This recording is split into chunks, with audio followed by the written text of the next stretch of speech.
Continuaremos nuestra discusión de amplificadores operacionales ahora con la tecnología BJT. El ejemplo clásico de circuitos integrados analógicos es el 741. Sin embargo, pues en este curso el 741 pues va a compartir prioridad con el operacional que se construirá en el laboratorio. El primer operacional integrado que estuvo disponible comercialmente fue el 702 de la compañía Fairchild. Este fue desarrollado por Bob Wheeler, un diseñador legendario de esta compañía, y pues al revisar el diseño podemos ver que hay aunque este dibujo no es muy claro, pero este esquema no es muy claro, pero hay una fuente de corriente de referencia en la que participa Q8 y luego hay repetidores de corriente Q7 y Q9. Q7 maneja al par diferencial de entrada, pero el par diferencial de entrada tiene como carga otro amplificador. Esa es una diferencia notable. Para entender el 702, pues básicamente hay que aplicar todo lo que hemos aprendido hasta este momento en electrónica 1, 2 y lo que va de la 3. Digamos que es un verdadero reto analizar este operacional. Luego, Whittler, siempre en Fairchild, desarrolló el 709. Básicamente, pues es la misma estrategia de diseño, un par diferencial. La polarización es por repetidores, por fuentes de corriente, repetidores. Y no hay mayor, claro, hacerlo en un circuito integrado, pues fue el desarrollo de la época, ¿no? Además, podemos ver que la compensación de frecuencia requería 2 pines para conectar un condensador externo. Finalmente, Wheeler dejó Fairchild y el ingeniero que se quedó en Fairchild, Fullagar, desarrolló el 741.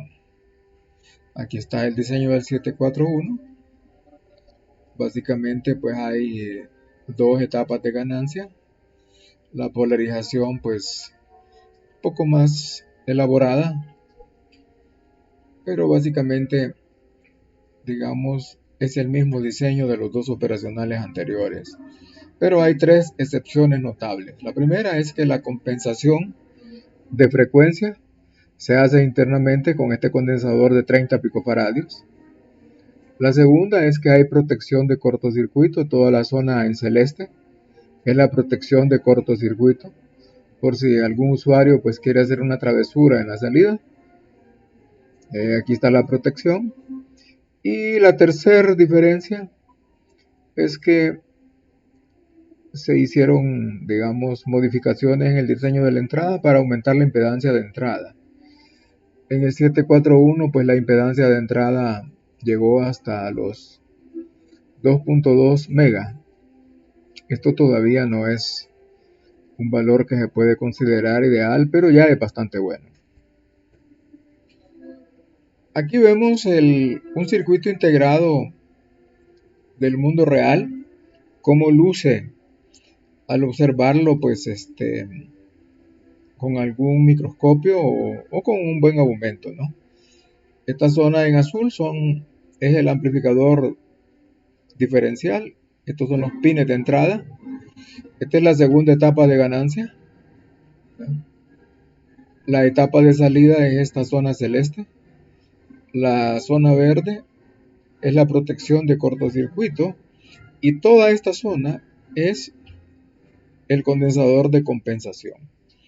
Por esta razón, los condensadores no son muy populares en diseño de circuitos integrados, porque ocupan demasiado espacio. Ni la resistencia tampoco, ya, hay que decirlo, ¿no?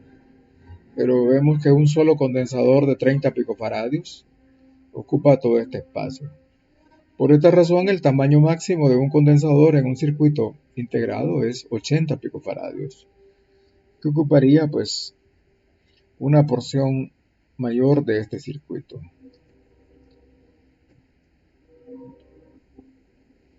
A diferencia del 702 y el 709, el 741 básicamente ya hemos mencionado las diferencias, pero incorpora un condensador de compensación, ¿no?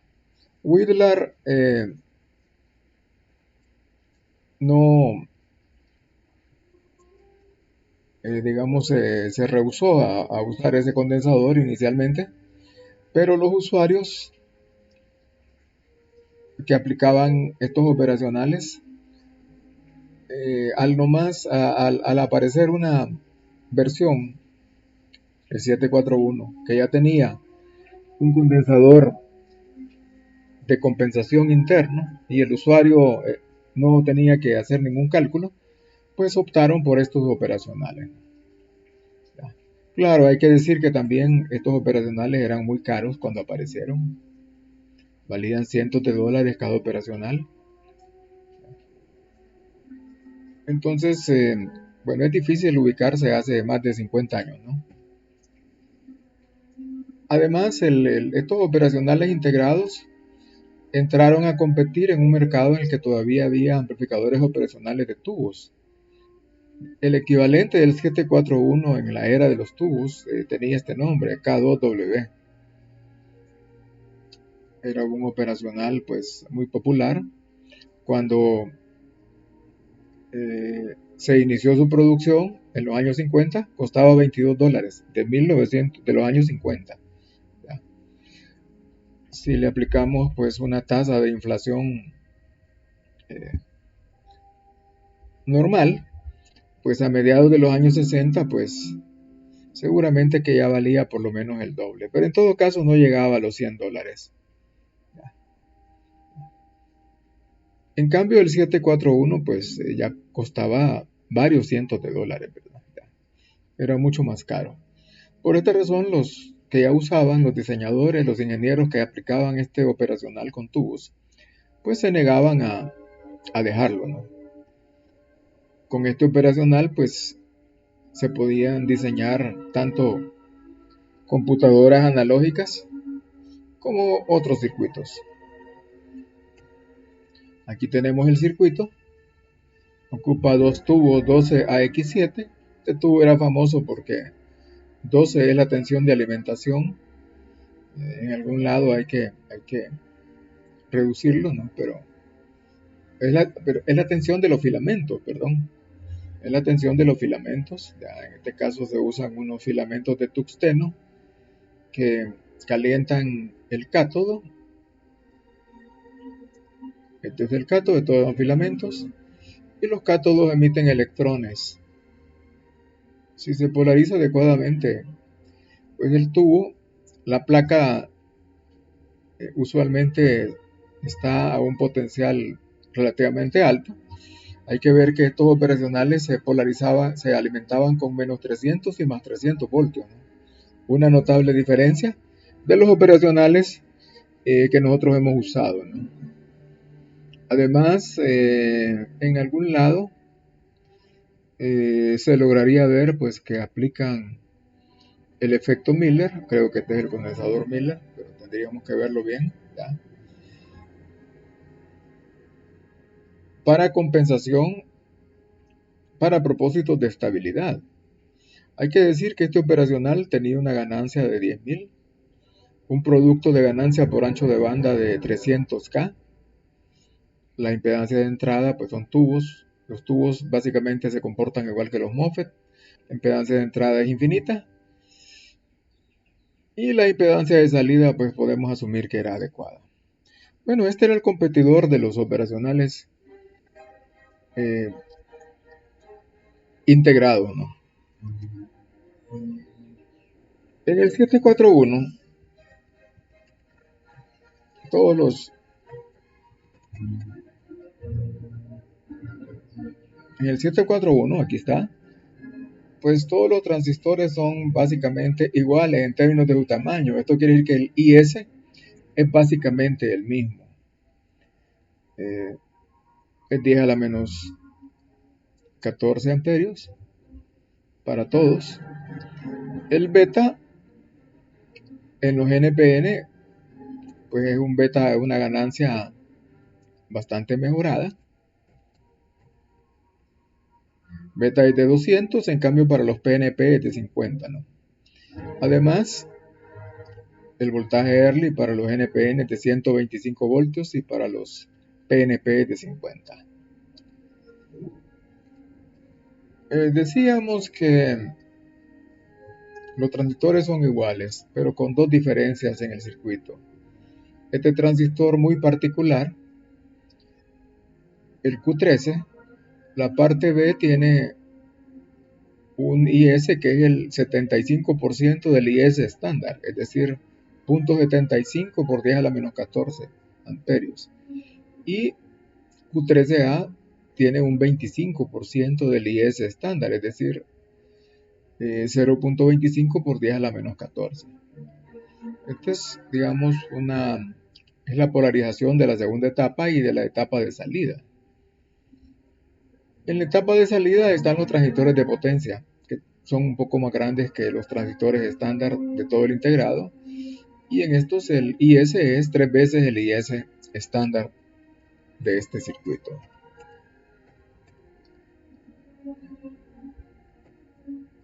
El análisis en DC, bueno, podemos decir que hay una rama de referencia,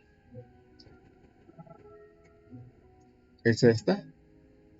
Aquí se establece la corriente de referencia y Q13 es un repetidor de corriente, ¿ya?, que sirve para polarizar la segunda etapa, que está constituida por Q16 y Q17, mientras que Q10 repite la corriente, pero no es igual a la corriente de referencia, ya que hay una resistencia en el circuito de emisor de Q10. Veremos que hay ref, las cosas están dispuestas de manera que ref sea de 0.73 miliamperios, y con este valor de resistencia de R4, la corriente de colector es de 19 microamperios. Si despreciamos esta corriente, son dos corrientes de base que vienen de por acá, pues entonces la corriente de Q8 es aproximadamente 19 microamperios, con lo cual en la etapa diferencial de entrada Q1 y Q2 toman la mitad, es decir, 9.5 microamperios. ¿Ya? En la segunda etapa, que son Q16 y Q17, vemos que la corriente de colector de Q17 es aproximadamente la corriente de colector de Q13.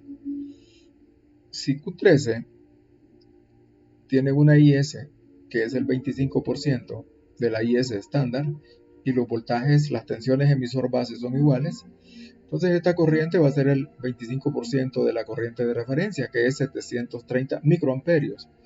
Por lo tanto, la corriente de colector de Q13B es 550 microamperios. La otra corriente, que sería el resto de los 730 microamperios, es decir, 180 microamperios, si despreciamos las corrientes de base y lo que consumen la protección de cortocircuito, los 180 microamperios se van en este circuito, que básicamente funciona como dos diodos en serie. ¿Ya? Aquí lo que vamos a tener entre estos dos puntos es la suma de dos tensiones base emisor, de Q19 y Q18. Y esa tensión es establecida por la corriente de 180 microamperios. Con esa tensión, ya vamos a ver que es aproximadamente 1.12 voltios, es la diferencia de tensión entre las bases de Q14 y Q20, que son los dos transistores de potencia. Estos dos transistores son más grandes que los transistores estándar y se puede demostrar analíticamente, si despreciamos la influencia de todo el circuito de protección de cortocircuito, que las corrientes de colector de estos dos transistores son iguales y son de unos 135 microamperios. Aquí tenemos un resumen del análisis en DC de la rama de referencia y luego la parte que me genera la corriente de colector en el transistor Q10. Entonces la corriente de referencia es la diferencia de potencial entre las dos alimentaciones. Nominalmente este operacional debería alimentarse con 15 y menos 15 voltios. VCC menos VBE es 30. Y hay dos caídas, emisor base y base emisor, 1.4 voltios. R5 es de 39K y esto nos da los 730 microamperios. Además, la corriente del par que va a polarizar al par diferencial la da Q10. Y aquí podemos ver que como los voltajes base emisor no son iguales, podemos usar la relación exponencial para obtener esta expresión que está acá. BT logaritmo natural de IREF entre IC10 es IC10 por R4. Normalmente el diseñador ya sabe qué corriente quiere acá y qué corriente tiene como referencia, con lo cual pues el diseño se reduce a seleccionar R4. En este caso R4 son 5K y con ese valor pues tenemos una IC10 de 19 microamperios. El análisis general en DC se muestra en esta figura. Esta es la rama de referencia. Q9, aquí le falta una unión entre base y colector a Q9 que está conectado como diodo. Recuerden que en los espejos de corriente pues siempre el transistor que sirve de referencia está conectado como diodo. Y Q8 va a alimentar al par diferencial con 19 microamperios aproximadamente.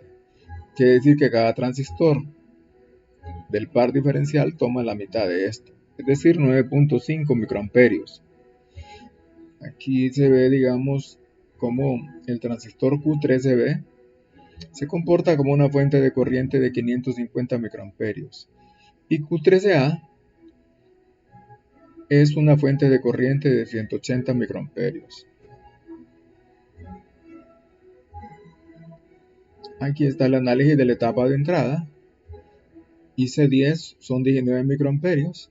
Nosotros inicialmente hemos despreciado esto, pero se compensa por el hecho de que la corriente que alimenta el par diferencial es mayor que esta corriente que va acá. Ahí se compensa pues el hecho que despreciemos esto. De manera pues que la corriente en cada rama del par diferencial es la mitad de los 19 microamperios. En la etapa 2 ya hemos adelantado que está alimentada por esta fuente de corriente de 550 microamperios. Por lo tanto, la corriente de colector de Q17 es igual a la corriente de colector de Q13B y son 550 microamperios. Además, la caída entre la base de Q17 y el terminal de alimentación negativa, esa caída me impulsa una corriente en esta resistencia. IR9, este es R9. Por lo tanto, la corriente de emisor de Q, este es Q16, le falta la identificación. El otro, la etapa 2 consta de dos transistores, Q16 y Q17. Entonces la corriente de emisor de Q16 es IR9 más la corriente de base de Q17, que sería 550 entre beta. La corriente de emisor podemos asumir que es aproximadamente igual a la corriente de colector y aquí tenemos las relaciones para este circuito. Ya dijimos que la corriente de colector de Q17 es igual a la corriente de colector de Q13B y es de 550 microamperios.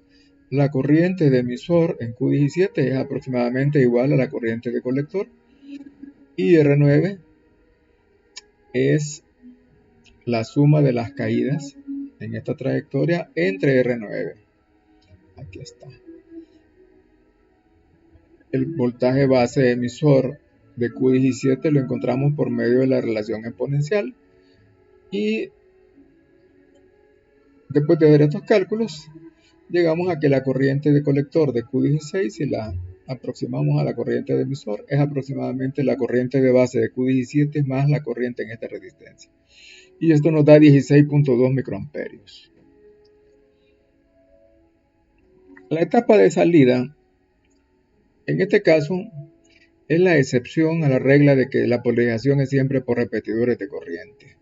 En este caso, se usa este circuito, son dos transistores conectados de esta forma, y el propósito de estos dos transistores es que la suma de las dos caídas base emisor es la tensión que aparece entre las dos bases de los transistores de salida.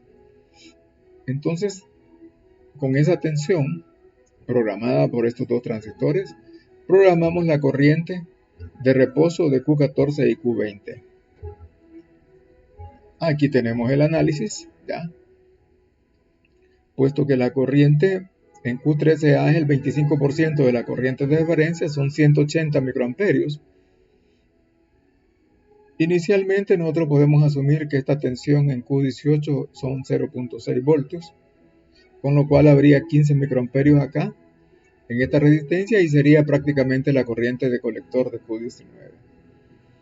Esto quiere decir de que tendríamos 175 microamperios como corriente de colector de Q18. Con este valor de corriente podemos corregir esta tensión y al corregir esta tensión podemos corregir esta corriente de colector. Y finalmente llegamos a que las dos tensiones son 588 milivoltios y 530 milivoltios y nos da una suma de 1.118 voltios entre las dos bases, que es lo que colocan estos transistores. Además, usando la relación exponencial, la diferencia de potencial entre las dos bases es igual al voltaje de base emisor de Q14 y el voltaje emisor base de Q20. Aquí aparecen las dos relaciones, pero como las dos corrientes son iguales en equilibrio, es decir, no ninguna corriente se va para el lado de la carga, entonces podemos reducir esta expresión y si las corrientes son iguales, pues llegar a que las corrientes son de 154 microamperios. Aquí tenemos, digamos, un resumen en DC del funcionamiento en DC del 741. Esto pues ya es una gran diferencia respecto a nuestro humilde operacional que vamos a armar en el laboratorio nosotros. Muy bien, las referencias que hemos utilizado para esta presentación, que también tiene un PDF, son CEDRA, la séptima edición, y un artículo del IEEE, Tales of the Continuum, que es un artículo de historia de los circuitos integrados analógicos, las referencias a Widlar, al 702, al 709, y cualquier cosa que podamos decir del ayudante de Widlar, Fullagar, a quien le atribuyen el 741, pues también proviene de ese artículo, ¿verdad? Del IEEE.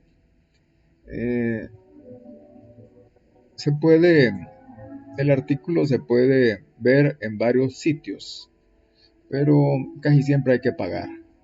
Pero en este lugar que está marcado ahí en azul, pues de momento se puede descargar para quienes quieran